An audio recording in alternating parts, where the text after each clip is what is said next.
Sir, প্ৰথম কথা হ'ল যে মই প্ৰথমতে BTRৰ পৰা আহোঁ। ছাৰ, আজি যিখন আমাৰ ৰাজ্যপালৰ ভাষণ হ'ল তাত শংকৰদেৱৰ নাম উল্লেখ কৰা হৈছে, কামাখ্যাৰ নামো উল্লেখ কৰা হৈছে, খুব ভাল কথা। কিন্তু মই ভাবোঁ যে আজিৰ ৰাজ্যপালৰ ভাষণটো যিহেতু ইয়াত হৈছে, আমাৰ বডুফা উপেন্দ্ৰনাথ ব্ৰহ্মৰ নামটো স্মৰণ হ'ব লাগে। এইটো মোৰ পিনৰ পৰা আপোনালোকৰ প্ৰতি, সদনৰ প্ৰতি মোৰ এইটো বিনম্ৰ অনুৰোধ। এতিয়া আমি দেখিছোঁ যে BTRটো যদি সঁচাকে ভালকে কাৰ্যকৰী হ'ব লাগে তেতিয়াহ'লে ফাণ্ড পজিশ্যনটো বাঢ়িব লাগে। এতিয়া দেখা গৈছিলে যে 2020-21 চনত যেতিয়া হাগ্ৰামা মহিলাৰ লাষ্ট আছিলে তেতিয়া BTRৰ বাজেট আছিলে 680 কোটি টকা ষ্টেট গভৰ্ণমেণ্টৰ পৰা, SOPT যিটো 680 কোটি টকা। সেইটোৰ পৰা প্ৰত্যেক বছৰে 10%কে যদি বাঢ়ি যাবলৈ হয় 2025-26 চনত আচলতে আজিৰ দিনটোত BTRৰ কাৰণে বাজেট হ'ব লাগিছিলে 1095 কোটি টকা। কিন্তু ষ্টেট গভৰ্ণমেণ্টে এইটো কমাই 800 কোটি টকা কৰিছে। গতিকে মই মুখ্যমন্ত্ৰী ডাঙৰীয়াত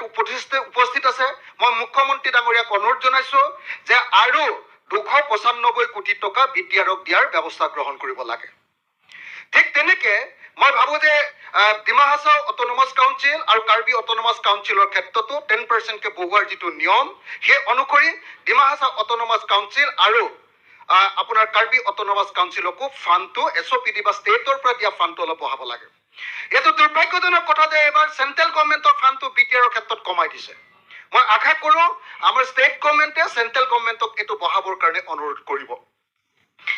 এতিয়া মই আপোনালোকক ক'ব খুজিম যে আচলতে BTR যিখন চুক্তি হ'ল, মই 6 শিডিউল গোটেইটোলৈ যোৱাৰ আগত BTR চুক্তিখনত সৰ্বমুঠ চৰকাৰে কৈছিলে যে 79টা আমি কাম BTRৰ কাৰণে কৰি দিম, 79টা কাম কৰি দিম।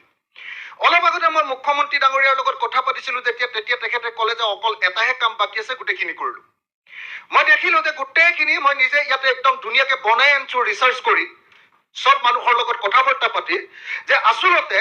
BTRৰ চুক্তিত 2020 চনত 27 জানুৱাৰী তাৰিখৰ দিনে যে 79টা কামৰ প্ৰতিশ্ৰুতি দিয়া হৈছিলে তাৰ কেৱল 24টা কামহে এতিয়ালৈকে কৰা হৈছে, অৰ্থাৎ 30.37% কাম কৰা হৈছে আৰু বেছিভাগ কামেই এতিয়ালৈকে কৰা নাই। মই ভাবোঁ যে অসম চুক্তিৰ নিচিনাকে আকৌ BTR চুক্তি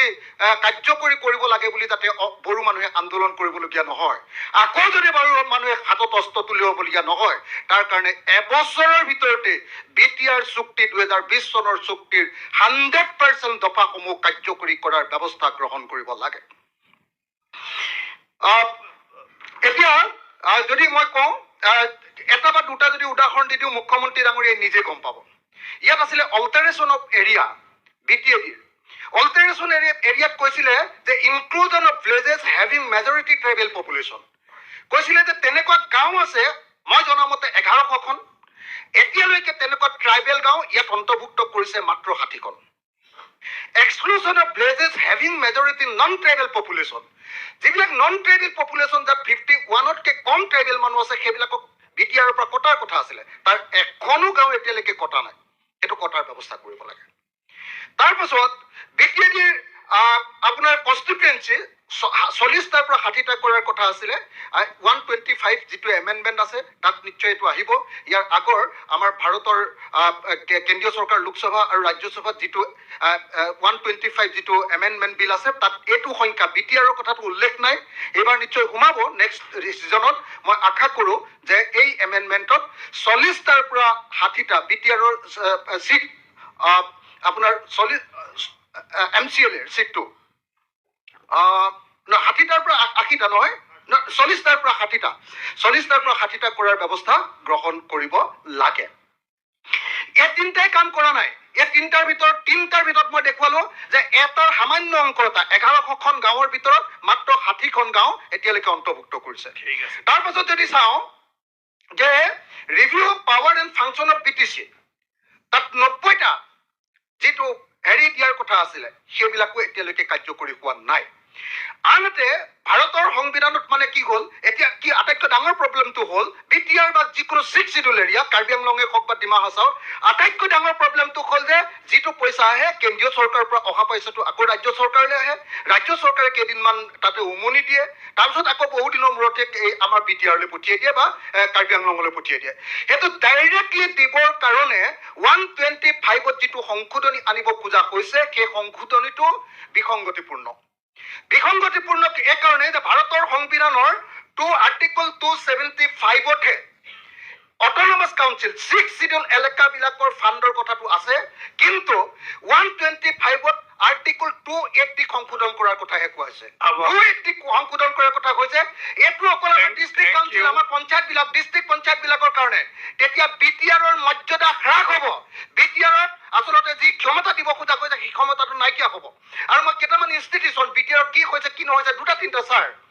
আপোনাৰ নিজৰ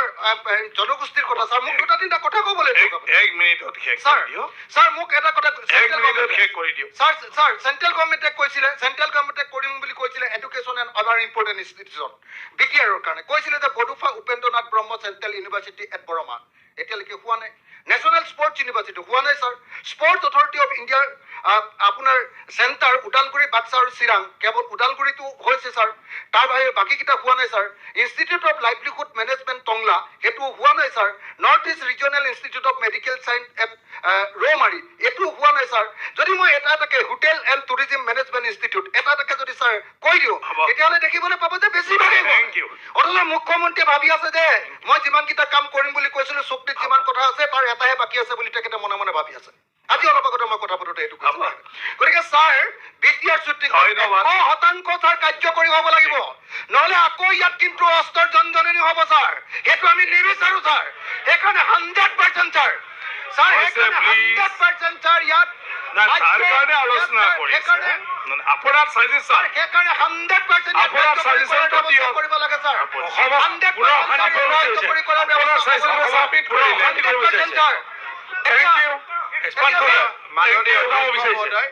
মাননীয় অধ্যক্ষ মহোদয়